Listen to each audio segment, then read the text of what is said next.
শুরুটা হয় 2010 সালের সময়কে দেখিয়ে, যেখানে আটলান্টিক মহাসাগরের একটি দ্বীপে আমরা একটি হাইটেক ল্যাব দেখতে পাই, যেখানে ইঞ্জিন কর্পোরেশন তাদের বিজ্ঞানী এবং ইঞ্জিনিয়ারদের সাহায্যে ডাইনোসরের রক্ত এবং ডিএনএতে পরিবর্তন আনার প্রক্রিয়া শুরু করে। এটাকে মিউটেশন বলা হয়। ইঞ্জিন কর্পোরেশন এখানে ডাইনোসর তৈরি করে ফেলেছে। তারা চায় যে ডাইনোসররা এই পরিবেশ এবং এই সময়ের নিজেদের মানিয়ে নিক। একই সাথে তারা তাদের আরও শক্তিশালী করতে চায়, যার জন্য তারা ক্রমাগত এক্সপেরিমেন্ট করতে থাকে। এই এক্সপেরিমেন্টের সময় তারা একটি টিউরেক্সের ডিএনএ পরিবর্তন করার চেষ্টা করে। তখনই সেখানে একজন কর্মীর দ্বারা ভুল হয়ে যায় এবং তার ভুলের কারণে সেখানে একটি ভয়ঙ্কর বিপর্যয় নেমে আসে। এই পুরো প্রক্রিয়া চলাকালীন মেশিনগুলোতে সমস্যা দেখা দেয়। টিরেক্স এখন একটি নতুন বিপজ্জনক মনস্টারের রূপ নিয়েছে। সে জেগে ওঠে, এরপর সে পুরো ল্যাবের ধ্বংসযজ্ঞ চালায় আর বিজ্ঞানীদের মেরে ফেলে। সবাইকে এই জায়গা ছেড়ে যেতে হয়। পুরো ল্যাবের রহস্য এবং এখানে যা কিছু হয়েছে তার সময়ের সাথে সাথে চাপা পড়ে যায়। 17 বছর পর্যন্ত কেউ দ্বীপে আসে না। 17 বছর পর আমরা মার্টিন নামের এক লোককে দেখি। সে একটি অনেক বড় ফার্মাসিউটিক্যাল কোম্পানিতে হাই লেভেল এক্সিকিউটিভ। কোম্পানির নাম পাকাতজেনিক্স। এই কোম্পানি বিশ্বের সবচেয়ে মারাত্মক রোগের চিকিৎসা খোঁজার জন্য বিখ্যাত। কিন্তু এই মুহূর্তে বিশ্ব আরও একটি নতুন গুরুতর স্বাস্থ্য সমস্যায় ভুগছে। একটি অদ্ভুত এবং দ্রুত ছড়িয়ে পড়া হৃদরোগ, যা সাধারণ মানুষের জন্য এখন স্বাভাবিক হয়ে উঠেছে। পাকাতজেনিক্সের রিসার্চ ডিপার্টমেন্ট আশঙ্কা করে যে আগামী কয়েক বছরের মধ্যে এই রোগটি বিশ্বের 20% জনসংখ্যাকে গ্রাস করবে। অর্থাৎ প্রতি 5 জনের মধ্যে একজন এই রোগে আক্রান্ত হবে। এবং এমন পরিস্থিতিতে যদি কোনো কোম্পানি এই রোগের চিকিৎসা খুঁজে বের করে, তাহলে তার ওষুধের চাহিদা সারা বিশ্বে প্রচুর পরিমাণে বেড়ে যাবে। এই জন্য এই কোম্পানি একটি নতুন মিশন শুরু করে। এমন একটি মিশন যেটা কেবল তাদের শুধু মেডিকেল সায়েন্স বিপ্লব আনার সুযোগই দিবে না, বরং $1 বিলিয়ন আয়ও করাবে। এখন কোম্পানি যখন এই বিষয়ে গভীরভাবে গবেষণা করে, তখন তারা একটি চমকপ্রদ সম্ভাবনা দেখতে পায়। আর সেটা হলো ডাইনোসর। কারণ তাদের শরীর অনেক বড় এবং তাদের শরীর অনুযায়ী তাদের হার্টও হয় এবং এর চারপাশে মোটা মোটা মাংসপেশি থাকে, যেখান থেকে রক্ত সঞ্চালনের পুরো সিস্টেমটি পরিচালিত হয়। আসলে এই সবকিছু মানুষের হৃদরোগের চিকিৎসার জন্য এক অন্যান্য মডেল। পাকাতজেনিক্স বিশ্বাস করে যে যদি আমরা ডাইনোসরের রক্ত সংগ্রহ করতে পারি, বিশেষ করে তাদের হৃৎপিণ্ডের কোষের সাথে যুক্ত জৈব কাঠামো, তাহলে তা দিয়ে একটি কার্যকর ওষুধ তৈরি করা যাবে, যেটাই মারাত্মক রোগকে মূল থেকে নির্মূল করে দিবে। তাই এই ঝুঁকিপূর্ণ মিশনটি সম্পূর্ণ করার জন্য কোম্পানি পুরো দায়িত্ব মার্টিনকে দেয়। তাকে একটি টাস্কও দেওয়া হয়, আর সেটি হলো 3টি ভিন্ন প্রজাতির ডাইনোসরের রক্ত নিয়ে আসা, যার মধ্যে একটি সমতল ভূমিতে চলাচল করে, দ্বিতীয়টি পানিতে থাকে এবং তৃতীয়টি বাতাসে উড়ে। অর্থাৎ এই মিশনের জন্য তাকে 3 ধরনের ডাইনোসরের প্রজাতিকে ট্র্যাক করতে হবে আর তাদের ধরে রক্তের নমুনা সংগ্রহ করতে হবে। কিন্তু এই কাজটা এত সহজ নয়, কারণ এই ডাইনোসররা বিশ্বের সবচেয়ে বিপজ্জনক এবং নিষিদ্ধ এলাকায় বাস করে। মার্টিন জানে যে এই মিশন সে একা করতে পারবে না, তাই সে কিছু বিশেষজ্ঞের একটি দল গঠনের সিদ্ধান্ত নেয়। এই কারণে সে প্রথমে জোরারের সাথে দেখা করে, যে আসলে একজন প্রাক্তন বিশেষ বাহিনীর কমান্ডো। জোরা শুধু একজন সৈনিকই নয়, বরং সে জঙ্গলে টিকে থাকা এবং হাইটেক অস্ত্রের ব্যবহার করার পাশাপাশি সব ধরনের বিপদ মোকাবেলা করতে পারে। আর এই কারণে মার্টিন মনে করে যে এই মিশন যদি তার সাথে মিলে কেউ শেষ করতে পারে, তাহলে সে হলো জোরা। জোরাকে নিজের দলে অন্তর্ভুক্ত করার জন্য মার্টিন তাকে সরাসরি $10 মিলিয়ন অফার দেয়, যা সত্যি অনেক বড় একটি অঙ্ক। কিন্তু জোরাকে এর চেয়ে বেশি আকর্ষণ করে এই মিশনের অ্যাডভেঞ্চার। মার্টিন যখন তাকে পুরো মিশনের বিস্তারিত জানায়, তখন তাকে পরিষ্কার করে দেয় যে এই সব কিছু সম্পূর্ণ আনঅফিশিয়ালভাবে হবে। অর্থাৎ এটি একটি সিক্রেট অপারেশন, যার জন্য কোনো সরকারি অনুমতি নেই এবং কোনো নিরাপত্তাও নেই। আর এটাই এই মিশনের সবচেয়ে বড় চ্যালেঞ্জ, কারণ কোনো দেশের সরকারই ডাইনোসরের এলাকায় যাওয়ারও অনুমতি দেয় না। এই মিশনের সফলতা এই বিষয়ের উপর নির্ভর করে যে তাদের পুরো দল গোপনে সেই এলাকায় প্রবেশ করবে যেখানে ডাইনোসর আছে, এবং তাদের রক্তের নমুনা নিয়ে ধরা না পড়ে সেখান থেকে বেরিয়ে আসবে। এখন জোরা দলে যোগ দিয়েছে, কিন্তু মার্টিন আরও একজনকে তার দলে অন্তর্ভুক্ত করতে চায়। আর সে হলো ডক্টর হেনরি, যে একজন প্যালিওন্টোলজিস্ট, অর্থাৎ এমন একজন বিজ্ঞানী যে পুরনো বিষয় নিয়ে গবেষণা করে। তার ডাইনোসরের সম্পর্কে অনেক গভীর জ্ঞান রয়েছে। আর যখন হেনরিকে সে পুরো মিশনের ব্যাপারে বলে, তখন সে এই মিশনে যোগ দেয়। হেনরি জানে তাদের যে 3 ডাইনোসর চাই, তাদের মধ্যে হচ্ছে মোসাসরাস, যে থাকে সমুদ্রে, তারপর হচ্ছে টাইটানোসরাস, যাকে আমরা পাবো মাটিতে, আর সর্বশেষ আকাশে পাবো আমরা ক্যাটজল কোয়াটলেস ডাইনোসরকে। এটা সবার বড় ডাইনোসর। এরা সবাই 100 বছরের উপরে বেঁচে থাকে। আসলে হেনরির টাকার কোনো লোভ নেই, বরং সে ডাইনোসরদের কাছ থেকে দেখতে চায়। কিন্তু এত বড় মিশনের জন্য 3 জন যথেষ্ট নয়। তাই জোরা তার আরও 2 জন সঙ্গীর সাথে মার্টিনের পরিচয় করিয়ে দেয়, যারা আগে জোরের সাথে কাজ করেছে। এদের মধ্যে একজন ফাইটার ববি এবং অন্যজন নেভিগেটর ডাঙ্কান। মার্টিন এই 2 জনকে তার দলে অন্তর্ভুক্ত করে নেই এবং এখন এই পুরো দলে 5 জন সদস্য হয়েছে। ডাঙ্কানের কাছে তার বোট আছে, কিন্তু তারা সেই দ্বীপ থেকে রওনা হওয়ার আগেই ডাঙ্কান তার আরও 2 সঙ্গীকে ডেকে নেয়, যাদের মধ্যে একজন মেয়ে যার নাম নিনা, সেও একজন ফাইটার, এবং অন্যজন একজন অভিজ্ঞ নাবিক। আর এখন এই 7 জন সে দ্বীপের দিকে এগিয়ে চলে। ছোট্ট একটা ব্রেক দিয়ে আবার মূল ভিডিওতে ফিরে যাচ্ছি। বর্তমানে বিশ্বের অন্যতম জনপ্রিয় বিশ্বস্ত অনলাইন বুকমেকার প্ল্যাটফর্মের সাথে তোমাদের পরিচয় করে দিতে চাই, যার অফিসিয়াল পার্টনার হচ্ছে সিরিয়া এবং পিএসজি। এই অ্যাপে তুমি সমস্ত লাইভ ম্যাচের ফলাফল এবং লাইভ ম্যাচ দেখতে পারবে, এমনকি তুমি স্কোর অনুমান করতে পারবে। এই অ্যাপে রয়েছে ক্র্যাশ গেম থেকে শুরু করে online salt, live match streaming এবং রিয়েল টাইম গেমিং, যেখানে তুমি আইফোন, ল্যাপটপ এমনকি BMW এর মতো পুরস্কার জিততে পারো। কিন্তু সবার সেরা পছন্দ অবশ্যই চিকেন রোড।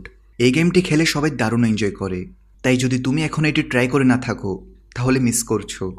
আর সবচেয়ে ভালো বিষয় হচ্ছে নতুন ইউজাররা আমার প্রোমো কোড ব্যবহার করে সাইন আপ করলে 26,000 টাকা পর্যন্ত বোনাস এবং ফ্রি স্পিন পেতে পারে। আর যেটা টাকা তুমি চাইলে বিকাশ, রকেট, নগদ ব্যাংক এবং অন্যান্য সহজ পদ্ধতির মাধ্যমে খুব সহজেই তুলে নিতে পারো।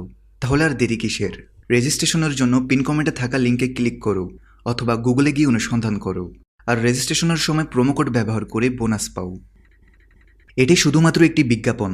এই ধরনের অ্যাপে আর্থিক ক্ষতির সম্ভাবনা আছে, তাই এই ধরনের অ্যাপ থেকে দূরে থেকো। অন্যদিকে সমুদ্রে আমরা আরেকটি বোট দেখতে পাই, যেখানে রিউভেন, তার 2 মেয়ে এবং তার বড় মেয়ের বয়ফ্রেন্ড ছিল। আসলে তারা ঘুরতে ঘুরতে এক দ্বীপ থেকে অন্য দ্বীপের দিকে যেতে থাকে।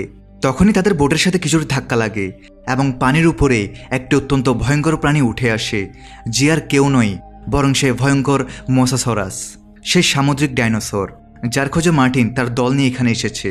মোসাসরাস তাদের বোটটি উল্টে দেয়। তারা দ্রুত সাঁতরে তাদের বোটের উপরে আশ্রয় নেয় এবং রেডিওর মাধ্যমে সাহায্যের জন্য মেসেজ দেয়, যে মেসেজটি মার্টিনের দল ডাঙ্কান পায়। সে লোকেশন দেখে যা এখান থেকে 45 কিলোমিটার দূরে, সেই দ্বীপের কাছেই যেখানে তারা যাচ্ছে। কিন্তু যখন সে এই কথাটা মার্টিনকে জানায়, তখন মার্টিন বলে যে আগে আমাদের ডাইনোসর রক্তের নমুনা নিতে হবে, কারণ তা দিয়ে আমাদের পুরো বিশ্বকে বাঁচাতে হবে, এরপরে আমরা কারো সাহায্য করতে পারবো। কিন্তু ডাঙ্কান বলে যে তাদের সাহায্যের প্রয়োজন আছে, আমরা যদি সময়মতো সেখানে না পৌঁছাই তাহলে তাদের জীবন চলে যাবে। তাই সে তার বোটটি সেই দিকে নিয়ে চলে, যেখানে সে দেখে যে রিউভেন, তার 2 মেয়ে এবং বড় মেয়ের বয়ফ্রেন্ড তখনও সাহায্যের জন্য অপেক্ষায় আছে। দ্রুত তারা সেখানে পৌঁছে যায় এবং তারা 4 জনই এদের বোটে চলে আসে। তারা জানায় যে সমুদ্রের নিচ থেকে অনেক বড় একটি প্রাণী বেরিয়ে এসেছে, যার ছবি বা ভিডিও আমরা আজ পর্যন্ত দেখিনি, আর সে আমাদের বোটটি উল্টে দিয়েছে। মার্টিন বুঝে যায় যে ওটা মোসাসরাস, সে পানির ডাইনোসর যার খোঁজে তারা এসেছে। আর তখনই তাদের বোটের কাছেও নড়াচড়া শুরু হয়ে যায় এবং হঠাৎ করে অনেকগুলো মোসাসরাস তাদের বোর্ডের খুব কাছে চলে আসে। তাই দলের সব সদস্য এই সুযোগের সদ্ব্যবহার করার জন্য প্রস্তুত হয়ে যায়। ডক্টর হেনরি আগে থেকেই একটি বিশেষ পরিকল্পনা করে রেখেছে। তিনি ডাইনোসরের রক্ত বের করার জন্য কিছু বিশেষ কন্টেনার তৈরি করেছেন, যা দেখতে বন্দুকের কার্তুজের মতো, কিন্তু আসলে এগুলো সুইয়ের মতো, যেটা ডাইনোসরের চামড়ায় ঢুকে রক্ত টেনে নেই। এবং যেই মুহূর্তে কন্টেনার ভরে যাবে, সেগুলো বাতাসে উড়ে যাবে এবং সেখান থেকে একটি প্যারাশুট খুলবে, আর তারা সেই কন্টেনারগুলো ধরে ফেলবে। এখন যেই মোসাসরাস বোটের কাছে আসে, জোরা দ্রুত বন্দুকের কন্টেনারটি ফায়ার করে, আর কন্টেনারটি ডাইনোসরের শরীরে ঢুকে যায় আর রক্ত সংগ্রহ করে প্যারাশুটের সাহায্যে বাতাসে ভাসতে ভাসতে নিচে আসে। দলের সদস্য সেটিকে ধরে ফেলে এবং এভাবে তারা প্রথম ধাপ পার করে। তারা একটি ডাইনোসরের রক্তের নমুনা পেয়ে গেছে, তাই তারা সবাই এখন খুব খুশি। কিন্তু শীঘ্রই তাদের সামনে একটি নতুন বিপদ আসে। এবার পানির নিচ থেকে অন্য এক ধরনের ডাইনোসর, যেটার নাম স্পাইনোসরাস, সেটা বোটের উপর হামলা করে। এরপর তাদের সাথে থাকা ববি তার উপর গুলি চালানো শুরু করে, যা তার অনেক বড় ভুল ছিল। আর এখন স্পাইনোসরাস তার দিকে আসে এবং সবার সামনে তাকে শেষ করে দেয়। আর তখনই তেরেসা পানিতে পড়ে যায়। তাকে বাঁচানোর জন্য জেভিয়ার ঝাঁপ দেয়, আর এটা দেখে সাথে রিউভেন তার মেয়ে ইসাবেলাকে নিয়ে পানিতে ঝাঁপ দেয়। তারা সবাই সাঁতরে কাছের দ্বীপে পৌঁছে যায়। অন্যদিকে ডাঙ্কান তার বোট সামলাতে থাকে। সে কোনোভাবে বোটটিকে তীরে নিয়ে আসে, কিন্তু বোটটি তীরে আসার সঙ্গে সঙ্গেই পাথরের সাথে ধাক্কা খায়। এই কারণে বোটে অনেক ক্ষতি হয়, কিন্তু তারা সবাই সুরক্ষিত থাকে। তারা তীরে পৌঁছে গেছে, কিন্তু তখনই আবার স্পাইনোসরাস তাদের উপর হামলা করে এবং তাদের সাথে থাকা নিনাকেও মেরে ফেলে। এবার তারা তাদের দলের 2 জনকে হারিয়েছে, আর এখন তাদের ফিরে যাওয়ার রাস্তাও বন্ধ হয়ে গেছে, কারণ তাদের কাছে যে বোটটি ছিল সেটাও ভেঙে গেছে। জোরা সবাইকে জানায় যে আমি আগে থেকেই একটি ব্যাকআপ প্ল্যান তৈরি করে রেখেছি। আমি আমার আরেকটি দলকে আগে থেকে বলে দিয়েছি যে পরদিন সকালে তারা হেলিকপ্টার নিয়ে দ্বীপের দিকে আসবে, এবং যদি তারা কাউকে উঁচুতে দেখতে পায় তবে তাদের উদ্ধার করে নেবে। এর মানে হলো তাদের বাকি 2টি ডাইনোসরের রক্তের নমুনা নেওয়ার পর উঁচু জায়গাতে চলে যেতে হবে, যাতে তাদের সবাইকে উদ্ধার করা যায়। ডাঙ্কান বলে যে আমি জানি হেলিকপ্টারের লোকেরা নিচে আসবে না, কারণ তারা জানে যে এই দ্বীপে অনেক বিপদ। তারা খুব অল্প সময়ের জন্য দ্বীপের আশেপাশে থাকবে, তাই আমাদের যত তাড়াতাড়ি সম্ভব কাজ শেষ করে উঁচু জায়গায় যেতে হবে, যাতে সবাইকে বাঁচানো যায়। কিন্তু তাদের সামনে আরও একটি সমস্যা ছিল, সেটা হলো রিউভেন আর তার 2 মেয়ে, যারা জেভিয়ারের সাথে এই দ্বীপে আটকা পড়েছে, কিন্তু অন্য একটি লোকেশনে। তারা সবাই তাকে বাঁচাতেও চায়, কিন্তু প্রথমে তাদের রক্তের নমুনা নিতে হবে, যার জন্য তারা জঙ্গলের ভেতরে যায়। সেখানে তারা অদ্ভুত অদ্ভুত জীবজন্তু দেখতে পায়, সাথে অনেক বিভিন্ন ধরনের ডাইনোসরও। কিন্তু তাদের খোঁজ সেই বিশেষ টাইটানসরাসের, যার রক্তের নমুনা তাদের প্রয়োজন। এবং শীঘ্রই তাদের চোখের সামনে টাইটানসরাসের পুরো পাল চলে আসে। এটা দেখে তারা খুব খুশি হয় এবং আগের মতোই তারা চুপচাপ ডাইনোসরের কাছে যায়। অবশেষে তারা রক্তের নমুনা নিতে সফল হয়। কিন্তু এখন তাদের সামনে সবচেয়ে বড় চ্যালেঞ্জ হলো আকাশে উড়ন্ত ডাইনোসর, যার নাম কোয়েটজালকোয়াটলাস। তার রক্তের নমুনা প্রয়োজন, কিন্তু সে অত্যন্ত বিপজ্জনক। সে তার আশেপাশে কাউকে সহ্য করে না। তাই ডক্টর হেনরি বলে যে আমাদের তাদের ডিম পর্যন্ত পৌঁছানো উচিত। ডিম থেকে আমরা রক্তের নমুনা নিয়ে নিব, যাতে আমাদের মধ্যে কারো জীবনের ঝুঁকি না থাকে। সবার তার এই পরামর্শটি খুব ভালো লাগে। এরপর তারা উঁচু পাথরের উপর যায়, যেখানে সে উড়ন্ত ডাইনোসরের বাসা রয়েছে। সেখানে তারা ডিম পেয়ে যায়। ডক্টর হেনরি খুব সাবধানে তার ডিমটি তোলে এবং কন্টেনারের সাহায্যে তার রক্ত বের করে আনে। তাদের কাছে এখন 3টি ডাইনোসরের রক্তই আছে। এখন শুধু তাদের এখান থেকে বের হতে হবে। কিন্তু তারা এখান থেকে বের হওয়ার আগেই কোয়েটজালকোয়াটলাস সেখানে চলে আসে, আর তাদের নিজের বাসার কাছে দেখে সে খুব রেগে যায়। ডাইনোসর তাদের উপর হামলা করে এবং সেই নাবিককে তার থাবায় ধরে মেরে ফেলে। আর এই সুযোগের সদ্ব্যবহার করে জোরা, ডাঙ্কান এবং হেনরি তারা সেখান থেকে পালাতে সফল হয়। সন্ধ্যা নাগাদ তারা দ্বীপের সেই পুরনো ল্যাবে পৌঁছে যায়, যেখানে তারা সেই পরিবারটিকে খুঁজে পায় যারা অন্য বোটে ছিল। সবার মনে হয় যে এই জায়গাটি হয়তো কিছুটা নিরাপদ হবে, কিন্তু তারা ভেতরে যেতেই বুঝতে পারে যে এলাকাটি আগে যতটা বিপজ্জনক ছিল এখন ততটাই বিপজ্জনক। এখানে এখন অনেক মিউটেড ডাইনোসর আছে, আর সেগুলো তাদের উপর আক্রমণ করে। কিন্তু ভাগ্যক্রমে তারা সবাই সেখান থেকে বেঁচে পালাতে সফল হয়। কিন্তু মার্টিন, যে এখন পর্যন্ত দলের লিডার ছিল, সে হঠাৎ করে বদলে যায়। যে মুহূর্তে সে নিশ্চিত হয় যে 3 রক্তের নমুনাই তার কাছে আছে, সে তার পকেট থেকে বন্দুক বের করে এবং পুরো দলের দিকে তাক করে। সে সবাইকে হুমকি দেয় যে এখন এই মিশন শুধু তার, এবং যদি কেউ তার মাঝে আসে তবে সে তাকে মেরে ফেলবে। কিন্তু তাদের সবার ভাগ্যে অন্য কিছুই লেখা ছিল, কারণ ঠিক সময় সেখানে একটি বিশাল মিউটেড টিরেক্স চলে আসে। এটা সেই ডাইনোসর যে বহু বছর আগে যখন এই ল্যাবটি ধ্বংস হয়ে গিয়েছিল তখন থেকে এখানে ছিল, এবং সে আগে থেকে আরো ভয়ঙ্কর রূপ নিয়ে সামনে আসে। সে সরাসরি মার্টিনের উপর হামলা করে এবং তাকে গিলে ফেলে। এই হামলার সময় মার্টিনের হাত থেকে রক্তের নমুনার কন্টেনারটি পড়ে যায় এবং জোড়া দ্রুত সেটা তুলে সুরক্ষিত করে। আকাশে তাদের সাহায্যের জন্য হেলিকপ্টারও চলে আসে, কিন্তু টিরেক্স অত্যন্ত বিপজ্জনক। সে হেলিকপ্টারের শব্দ তাকে আকৃষ্ট করে, আর সে হেলিকপ্টারটিকে তার চোয়ালে চেপে ধরে। এতে করে পাইলটের মৃত্যু হয়। তখনই তারা সেখানে একটি জাহাজ দেখতে পায়, যেটা ইঞ্জিন কোম্পানি ব্যবহার করত। তারা দ্রুত সেই জাহাজে চড়ে যায়। অ্যানা সেটাকে স্টার্ট করে সেখান থেকে বের হওয়ার চেষ্টা করে, তবে টিরেক্স আবারও তাদের উপর হামলা করে দেয়।